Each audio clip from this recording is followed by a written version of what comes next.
When did I realize the impact of this channel and how people, or why it was having the impact, I think, and there's a lot of reasons.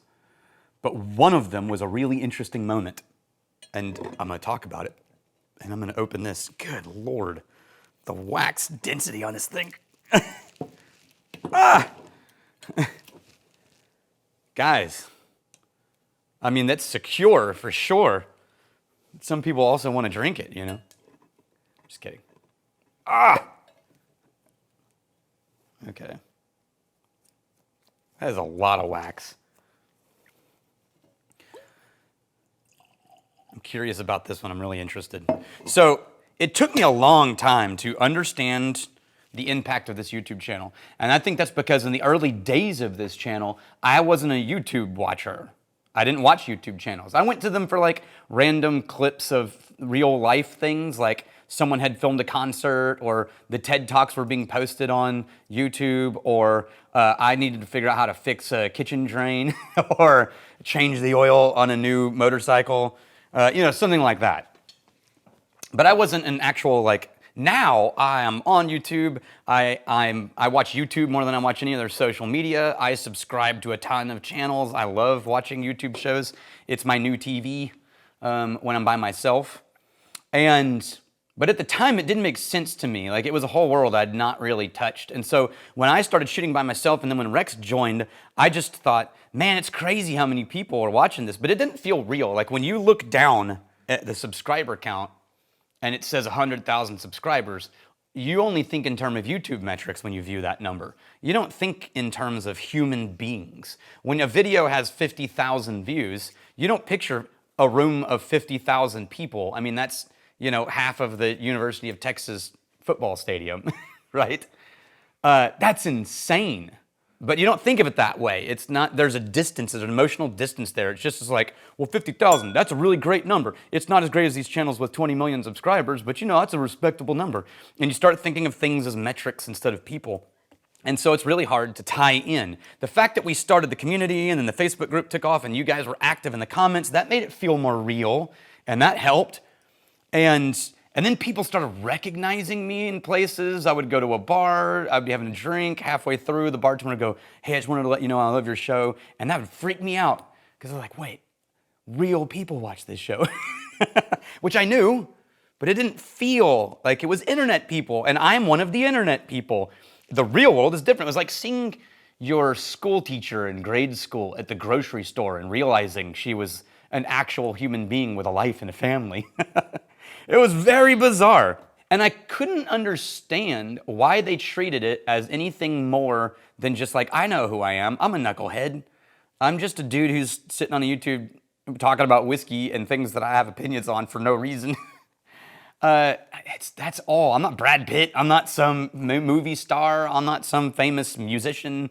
I'm just some dude sitting on the channel talking about whiskey. So why is it that when I meet people, they're always like, hey, thank you so much. And I think a lot of that was because of how we talked. And yeah, there's a lot of reasons, and I'm oversimplifying this, but there was this one moment that stands out in my brain that changed forever how I understand how people interacted with the channel, made me rethink things. And that was from Greg. And I'm not going to give any of the other name. Greg will know who Greg is. Greg sent us some whiskeys, and we bastarded him in. And then, oh, interesting. Oh. Weird. Okay, I'm coming back to that. He sent a video, we gave him the, you magnificent bastard, and then at one point, he sent in a video, and in the email he said, whiskey.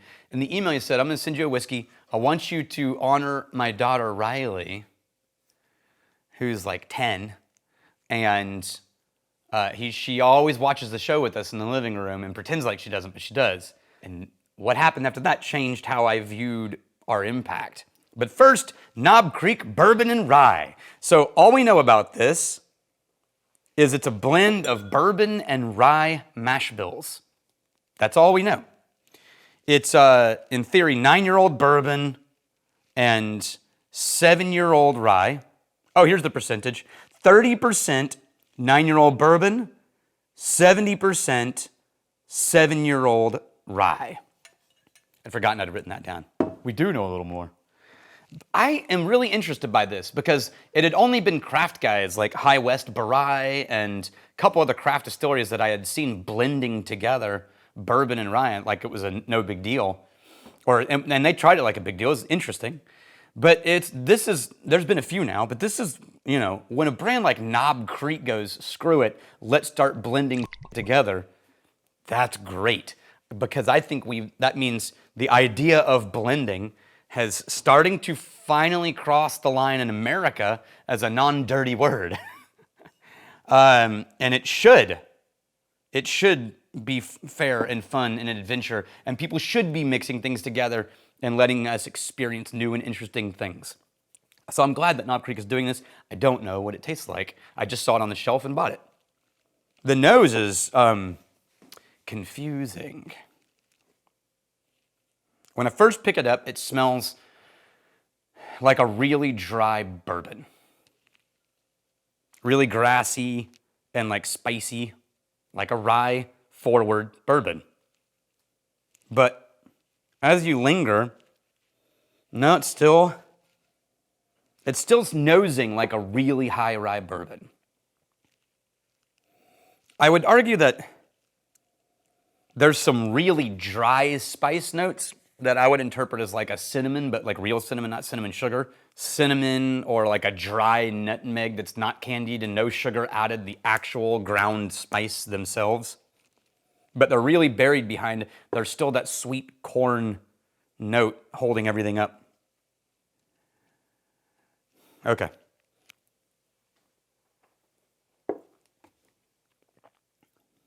Ooh.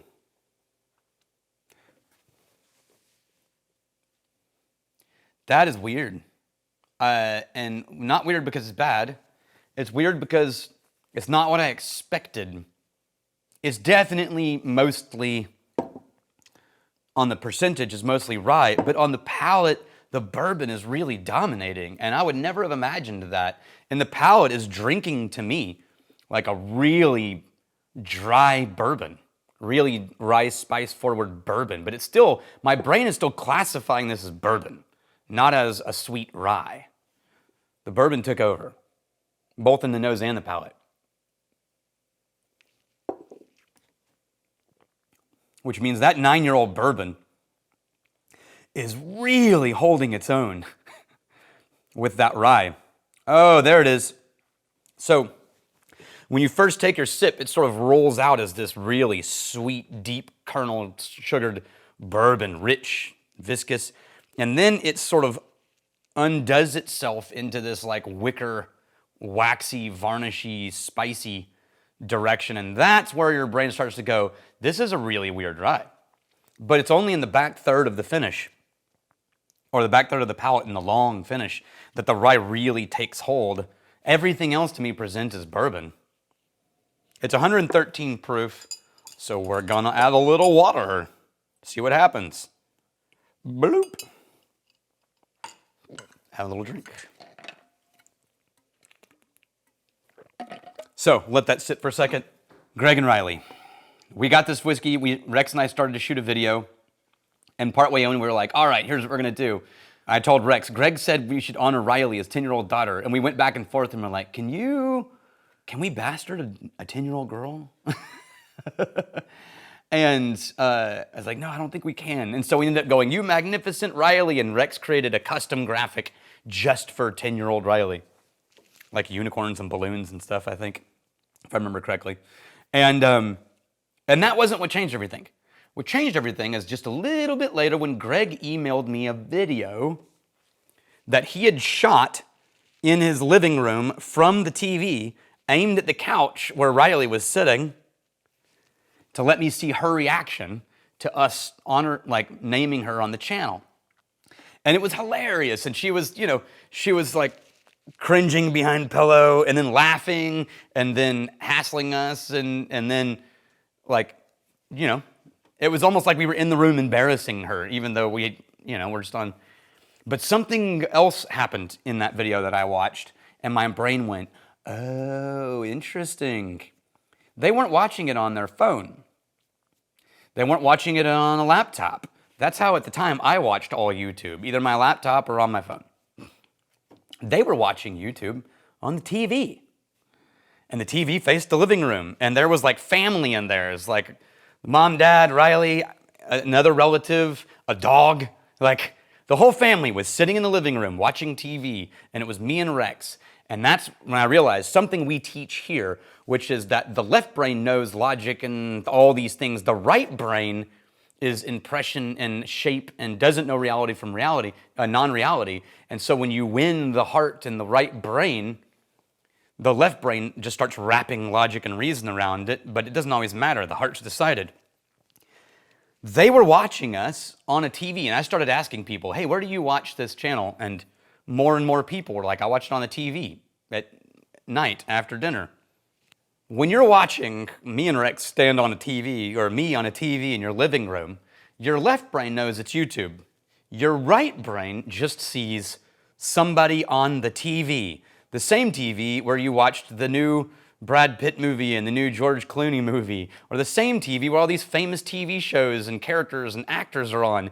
And then it's the same TV where you watch Daniel Whittington or the Whiskey Tribe and Rex Williams, and you see fame. All your right brain says is TV people. They're famous.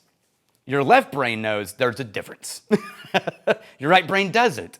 And so what happens is when you really get engaged, and I started thinking about this myself, if I ever ran into Ryan from Fortnite in public, I would probably be as absurdly like, oh my gosh, I need to say hi, I need to shake his hand, but I don't want to bother him, as I would if I met any famous musician that I love, or movie stars that I love. Like, why? Because to me, that's a show, that's a personality, that's character. And it's just as magical. I am not immune to this. My mind would be blown if I got to hang out with the dudes from Viva La Dirt League. That seems like it would be amazing. And so it makes sense to me that if you watch these things, then yeah, of course the impact is going to be very, very different. And I've since then had to try to be real careful about honoring that when I meet people and not being like, no, it's no big deal. It's just YouTube. I'm fine. I'm not famous, and I'm not. But when someone comes up and says, hey, it's a real honor to meet you, it's a reminder that like, no, this isn't about me actually. This is about them and a moment in their life that was meaningful and that has altered their life in positive ways. And they just kind of want to say, hey, thanks, you were a part of that. And I'm grateful for that. And I'm glad to keep doing it. So cheers to you. The water made it really densely, like sweet Mexican street corn, sweet corn almost, creamy. And it made the real wicker dryness of the finish go away and softened all the sugars out through the end. Now it tastes even more like a bourbon. That's so weird. Anyway, I'm grateful for you, and I'm really glad you're here. Cheers to you. Whether you're on a TV, a phone, a laptop, in person, like and subscribe.